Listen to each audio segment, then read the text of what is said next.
it has not been a big news day. We talked yesterday, John, and we were joking in our text, oh, it's not going to be, today's not, and we were just joking about it not being a big news day. Well, a bombshell like Thanos raining down hellfire in Avengers Endgame came today with Sean Payton announcing that he's stepping away. John, I'm just going to give you the floor, my friend. What do you know? What have you learned over the last 24 hours? And take our listeners through the decision with Sean Payton and everything that's going on.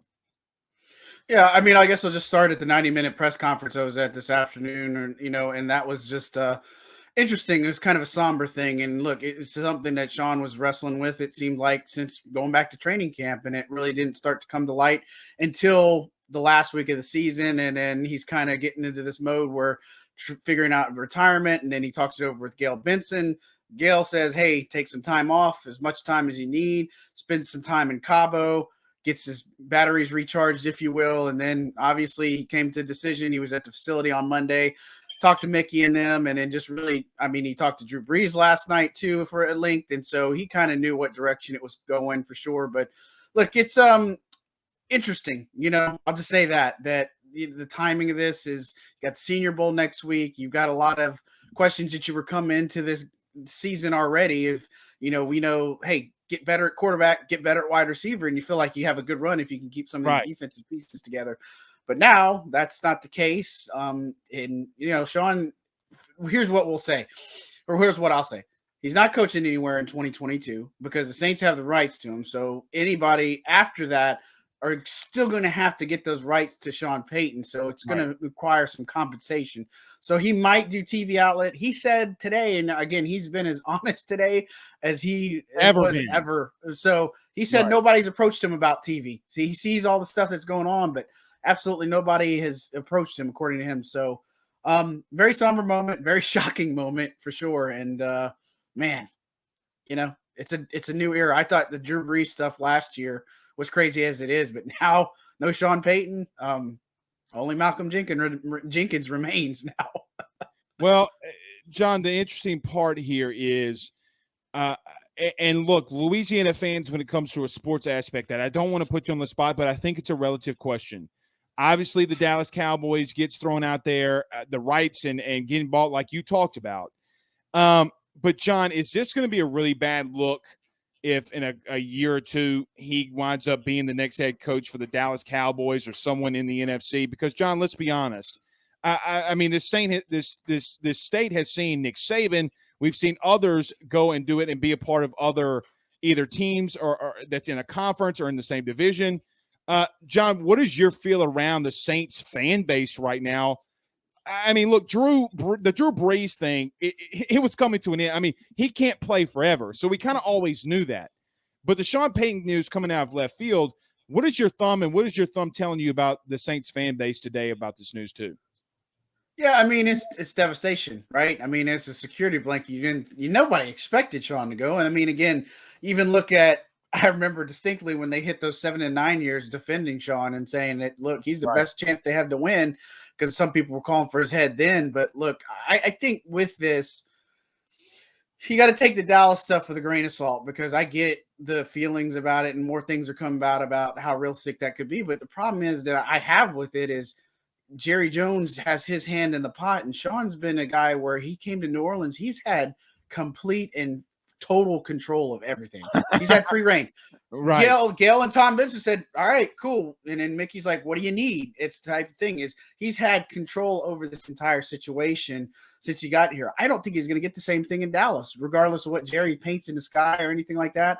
I know the Giants are one. I mean, he has ties to the Giants. He has ties to a lot of things, right? Ties to Chicago because he lived there. You got ties to the West Coast because San Diego State. You even go to the Eagles. I mean, stuff like that. I mean, there's just different things that he's been a part of. But look, I don't.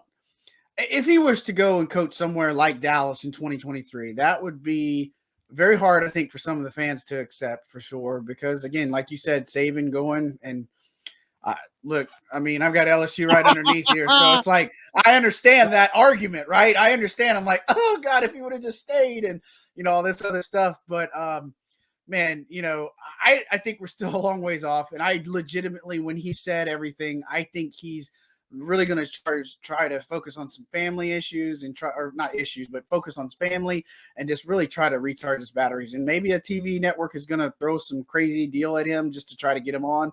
But look, he said he wants to keep coaching. And so that's definitely not going to be the Saints going forward. So let's dive into that a little bit. And look, I'm assuming he wants to be around football, maybe in TV, like he mentioned, and like you just mentioned as well. But let's focus a little bit outside of Sean as well. I mean, those news, and we can predict the future, Don. But look, we're gonna sit here a year ago or a year from now and be like, boy, were we right or boy, were we wrong? And look, we'll see. But Dennis Allen is very interesting. Sean even brought him up in the press conference today, calling him a really big and good candidate. What is your feeling around Dennis Allen? Obviously, it seems like he leads for a position, but what are you feeling? What are you hearing? Yeah, look, I think with Dennis Allen, that's the front runner, right? And again, potentially looking at Aaron Glenn, DC of the Lions right now, they're going to have to do some due diligence. Gail Benson said they're going to look inside and outside. Eric Bieniemy is a hot name, obviously, that people are suggesting. I even thought about Doug Peterson just because of his ties to Sean Payton. That could be somebody that an outside guy. I mean, there's really just limitless possibilities. But if I was talking to now, if you're saying who's going to fill this role, here's how I'd see this play out.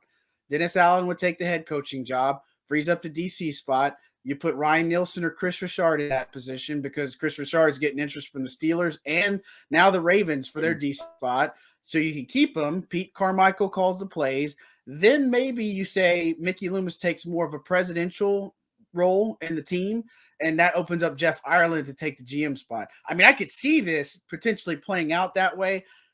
Whoever's going to be their next coach, a couple things is they're going to have to be willing to come in and do the work, is what I would tell you. And a lot of people blow over the salary cap, all this kind of crap, but they'll be fine. They're going to make it work. They're going to make things happen. They're still going to have a competitive roster. I don't think this is a rebuild type situation. I agree. The biggest questions you still have to answer: who's your quarterback? Who's going to catch the ball? That's the two biggest things that you got to answer, because their defense year over year is going to stay the same. You still have to make big decisions on if you're going to keep Quan Alexander.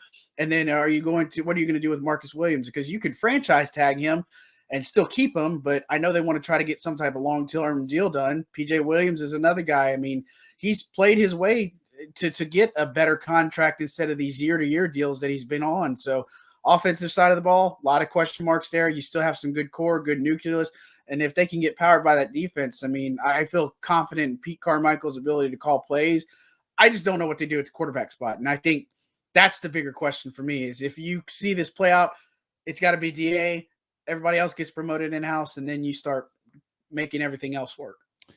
Does DA get some link? Because let me tell you something, John, and this is just an opinion, and I would say this about any organization or anybody.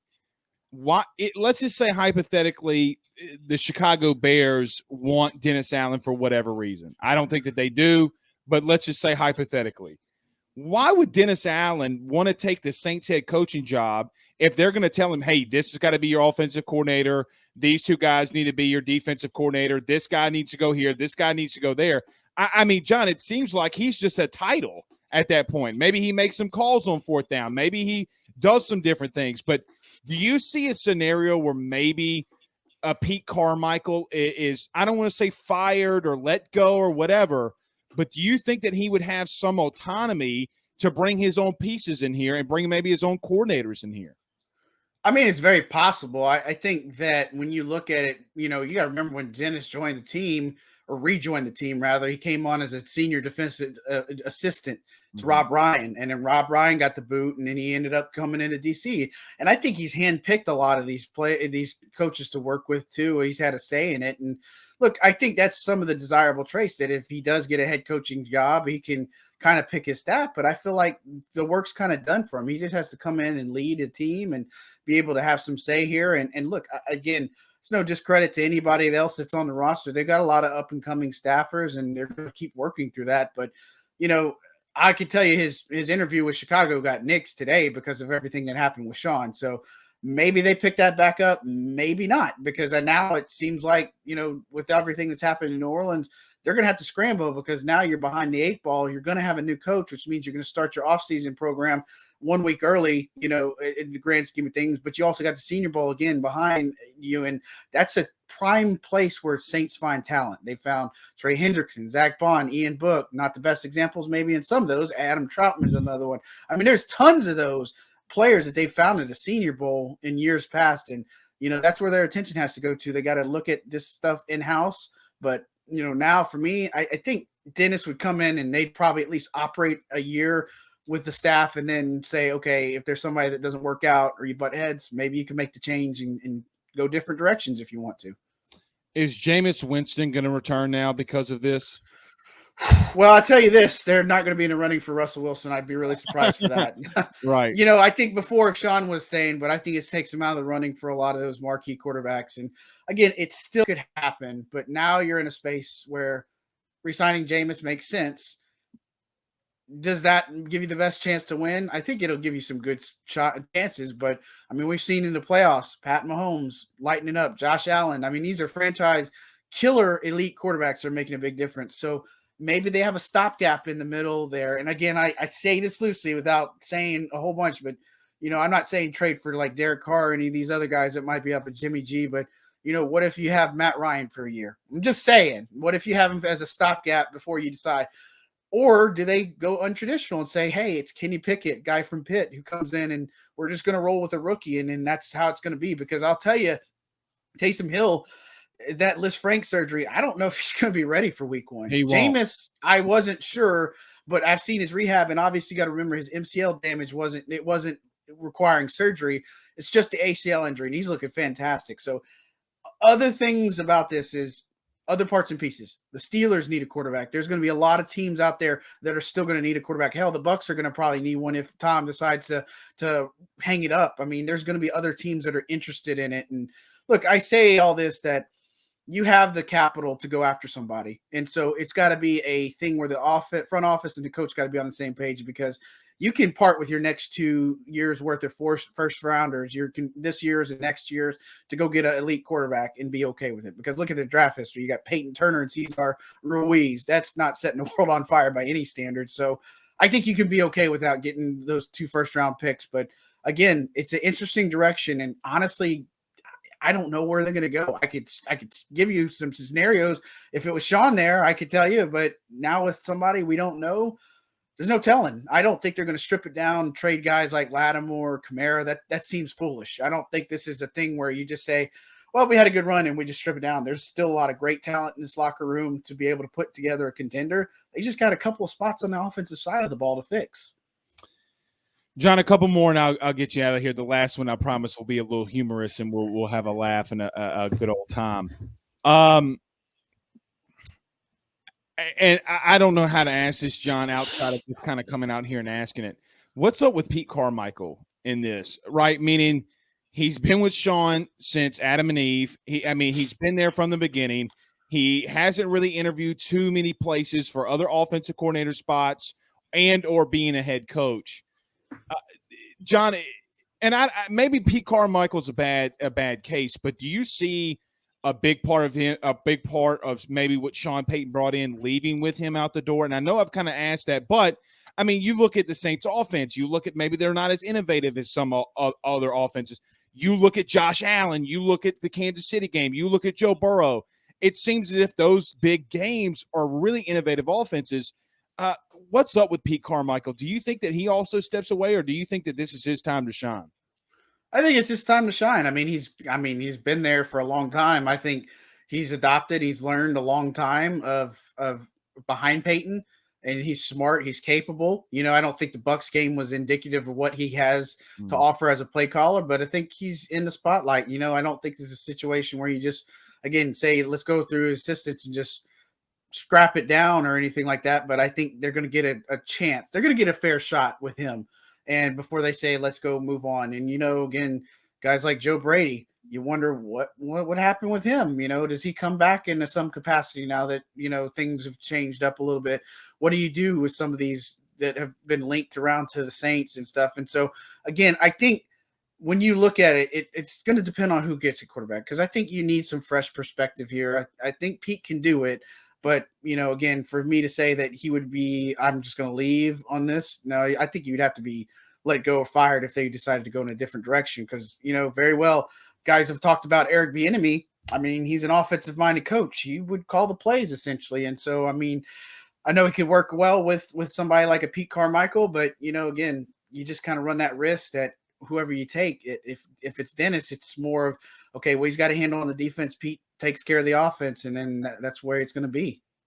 Speaking of Joe Brady, I'm just joking. I'm just joking. Wink. Look, I do want to ask you something humorous though. And look, Joe's out there. I don't think it's happening. I'm just making fun of it.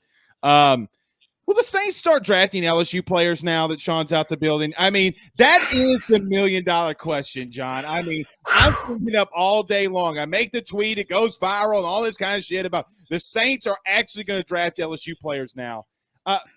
I'm making a joke, but what do you think when people are asking? If they're asking, they got to be asking you about that, right?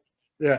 Well, I got to be honest with you. I was bracing for another question I saw earlier. Somebody said, no, bring Ed O over to the Saints and let him coach and something. I was like, no, but okay. That's good try, champ. But, look, I don't think there's been an aversion, if you will. I mean, they've had LSU players, but maybe now you look at the spotlight and maybe it does. I don't think it's saying it's a bias or anything like that. But, look, got some talented guys, and you just look at it. Jamar Chase could come in and change the franchise. Joe Burrow can change the franchise. I mean, Devin White, you go down the list of all sorts, Justin Jefferson. I mean, you just go down the list that for whatever reason you've got, LSU has been a feeder school for wide receiver and defensive back talent. I mean, I think that's, and again, it's not that they haven't had any good other people positioned. I mean, linebackers another one too, but you have a real opportunity here to get some of that, and I think it'll help for sure. But, maybe we'll see some LSU guys. Maybe we won't. I mean, it'll probably be La Tech or somebody else that gets drafted. It's not ULM. It'll be like, what? Yeah, what's the not Bishop Gorman. What was the fake high school that ESPN showed? Bishop Sycamore. John Hendrix for Bishop Sycamore, quarterback. 6'6", runs a 4.2 40, stuff like that. John, you've been fantastic as always, man. I didn't know it was going to play out this when we were going to bring you on, but it did. Never does. And look, that's the joy about it. It is. Well, look, I swear to God, John, I was working out, and I'm sure you got the text like a lot of people else did. Hey, it's happening. Hey, it's coming. And I was working out, and that's when I texted you. And for the viewers, I texted John, and I was just like, bro, tonight's show's going to be lit, Yeah, it's gonna be we didn't even get to the eulogy part. Sorry, guys. No, we did. A eulogy. I had all my notes prepared. I wake up early, start getting notes ready, threw them in the trash. I was like, screw it. It's over with, But, John, tell everybody where they can catch all your stuff. I know you're doing the podcast. You're reporting a lot of stuff, but tell them everywhere you can catch it or catch your stuff. Absolutely.